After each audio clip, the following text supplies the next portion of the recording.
चालू कर दी गई है, जहां पर भी हेलीपैड की जुलूस करने की, वाहन का सभा करने का आप परमिशन ले सकते हैं। जो जो चुनाव लड़ने वाले अभ्यर्थी हैं, निर्वाचन व्यय से संबंधित ये है कि 40 लाख रुपए प्रति अभ्यर्थी अधिकतम चुनाव खर्च करने की सीमा निर्धारित की गई है।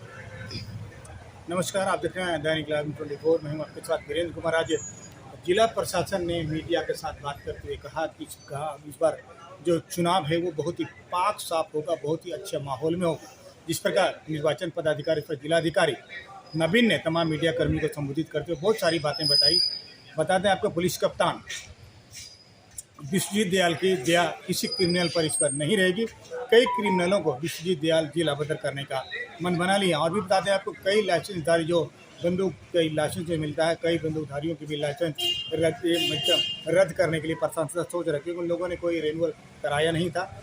और भी बताते हैं आपको कि अब जो 11/11/2025 को चुनाव है, ऐसे में हम अपने चैनल के माध्यम से तमाम मतदाताओं से आग्रह करेंगे निश्चित रूप से घरों से निकले और मतदान केंद्र पर जाए, अपने अपने मताधिकार का प्रयोग करें। बता दें आपको, सुबह 7 बजे से लेकर संध्या 4 बजे तक ही मतदान डाले जाएंगे। सुरक्षा के बहुत ही व्यापक इंतजाम रहेंगे। तमाम जो अधिकारियों ने मीडिया से बताया कि आप लोग बेखौफ होकर मतदान करिए, लोकतंत्र की इस महापर्व में जरूर अपनी सहभागिता निभाइए। देखिए हमारी खास रिपोर्ट। द्वारा मतदान प्रशिक्षण केंद्र का भ्रमण भी किया गया और मुझे ये बताते हुए बहुत अच्छा लग रहा है कि आज महिलाओं का प्रशिक्षण था, आज और कल जो अंतिम फेज में रहने वाला, और महिला कर्मी भी है वो एकदम पूरे उत्साह में थी। और उनके द्वारा भी कहा गया है कि इस बार हम लोगों की संख्या बढ़ा करके अधिक से अधिक मतदान कर्मी दल पर हम लोगों को प्रतिनियुक्त किया जाए। हमारे यहाँ लगभग मतदान की तैयारी के लिए 22 कोषांग का गठन किया गया है और सभी के वरीय पदाधिकारियों और उनके काम करने का ये जो कोषांग का नाम है वो आपसे साझा किया जा रहा है। मॉडल कोड ऑफ कंडक्ट 6 तारीख से ही लागू हो गया था। अभी तक हमारे जिले में एमसीसी उल्लंघन का कोई मामला नहीं हुआ है, क्योंकि अभी तक कोई नाम निर्देशन पत्र दाखिल नहीं किया गया है। लेकिन हम लोगों ने कड़ी निगाह रखी है सब लोगों पर। मतदान निर्वाचन पदाधिकारी के कार्यालय के 100 मीटर के भीतर अभ्यर्थी को कम से कम अधिकतम 3 वाहनों का परमिशन है और अधिकतम 5 अभ्यर्थी को लेकर के आप किसी अभ्यर्थी द्वारा अपना नाम निर्देशन को दाखिल किया जाएगा। प्रातः पूर्वाह्न 11 बजे से 3 बजे तक नाम निर्देशन दिया जा सकता है।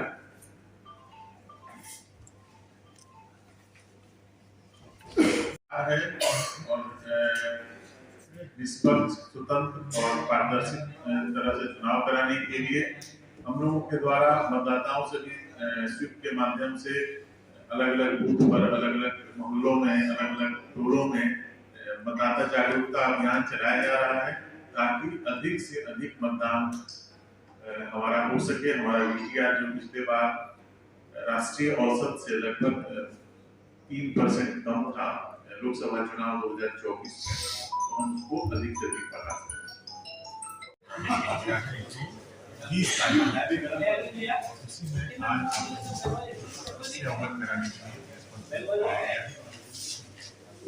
आज नामांकन हुई है। आज अभी तक कोई नामांकन नहीं हुआ है। ये नामांकन बताना चाहता हूँ कि 20 तारीख दीपावली का पर्व होने के बावजूद नामांकन लिया जाएगा। चार विधानसभाओं के लिए हमारे यहाँ 3 डिस्पैच सेंटर है। सिकंदरा के लिए बुधवन तालाब पर जो प्लस 2 हाई स्कूल है वहाँ से किया जाएगा। जमुई के लिए हमारा हाई स्कूल जमुई है, स्टेडियम के बगल में, वहाँ से दिया जाएगा। और चकाई और झाझा के लिए केकेएम कॉलेज से डिस्पैच की व्यवस्था की गई है। लेकिन स्ट्रॉन्ग रूम और मतगणना केंद्र जो है केवल एक जगह पर केकेएम कॉलेज जमुई में बनाया गया है। चालू कर दी गई है, जहाँ पर भी हेलीपैड की जुलूस करने की, वाहन का सभा करने का आप परमिशन ले सकते हैं। जो जो चुनाव लड़ने वाले अभ्यर्थी हैं, निर्वाचन व्यय से संबंधित ये है कि 40 लाख रुपए प्रति अभ्यर्थी अधिकतम चुनाव खर्च करने की सीमा निर्धारित की गई है। उसके अलावा अगर आप पॉम्पलेट या पोस्टर छपवाते हैं तो मुद्रा से संबंधित जानकारी आपको देनी है। इन सारी व्यवस्थाओं से संबंधित जो जानकारी है आपको उपलब्ध फोल्डर में वो दिया जा रहा है।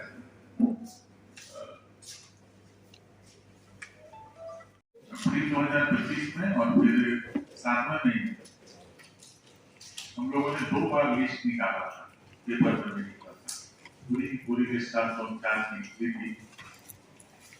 उसके बाद जो अंतिम फलाफल था वो 48 आदमी ऐसे थे जिनका एक लोग इतना नोटिस देने के बाद भी वो लोग ये नहीं कर पा रहे,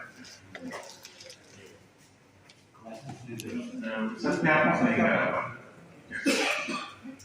उन 48 आदमियों का लाइसेंस हम लोगों ने निलंबित कर दिया था और उसको रजिस्टर्ड डाक से हम लोगों ने उनके पते पर भेजा था कि आप करार लेने का रद्द कर दिया।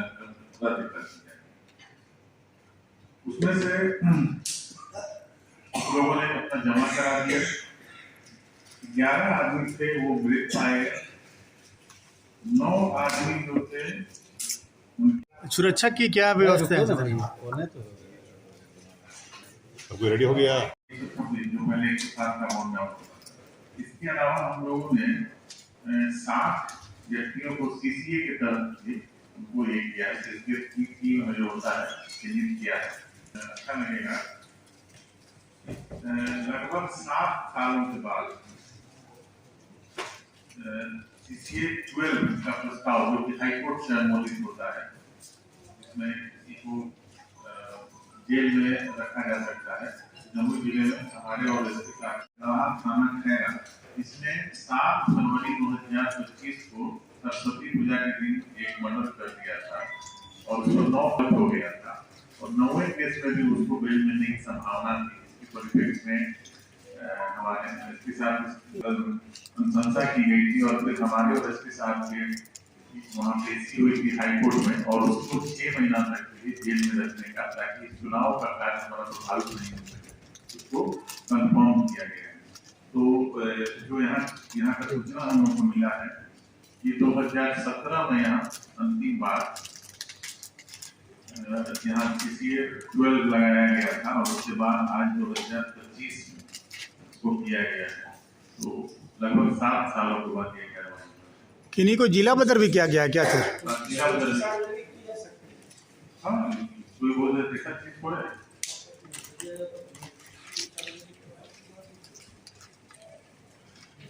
कितने लोगों को जिला बदर किया गया सर?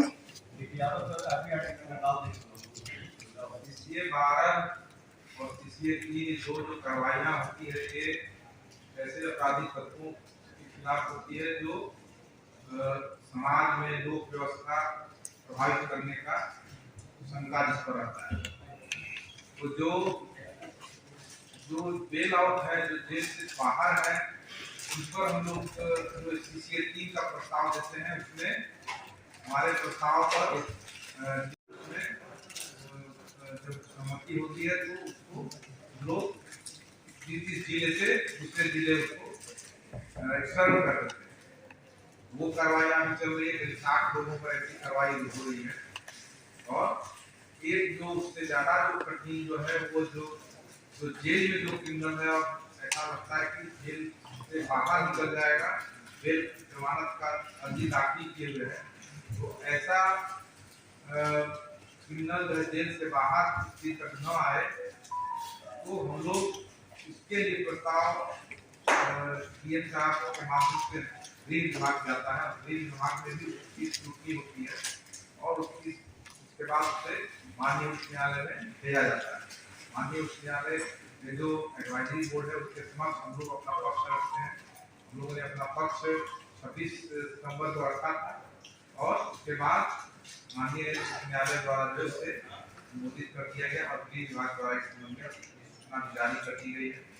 राजद सिंह गौबा सिंह, नकुल सिंह को अगले 6 महीने तक फरवरी 25 तक से निरुद्ध किया है। रद्द होने की स्थिति में आ गया। हमारे और एसपी साहब के अध्यक्षता में जिला में एक स्क्रीनिंग कमेटी होती है, जिसके द्वारा ये निर्णय लिया जाता है कि इन सब मामलों में क्या करना है। इसके अलावा हम लोगों के द्वारा यह भी निर्णय लिया गया कि सभी थाना प्रभारियों को ये निर्देश दिया गया कि वैसे शस्त्रधारी जो आपराधिक किस्म के हैं, किसी मामले में हत्या की या किसी आपराधिक मामले में भी जमानत पर है, या जिनसे ये आशंका है कि आने वाले चुनाव में शस्त्र का उपयोग करके वो मतदाताओं को डरा धमका सकते हैं, तो वैसी सूची को तैयार करके हम लोग आदेश लेकर के उनका शस्त्र जो है वो थाने में जमा कराते हैं। अभी तक हम लोग के द्वारा लगभग 167 जो है वो जमा करा दिया गया, सॉरी लाइसेंस जमा करा दिया गया, हथियार जमा करा दिया गया, और 28 जो है वो लगभग रद्द करने की स्थिति में आ गया है। हम लोगों ने ये निर्णय लिया है कि अंतिम सूचना देते हुए एक पेपर नंबर 28 का ये निकालेंगे, और एक सप्ताह के अंदर अगर इनके द्वारा अपना शस्त्र जमा नहीं किया जाता है तो उनको रद्द करने की कार्रवाई करेंगे।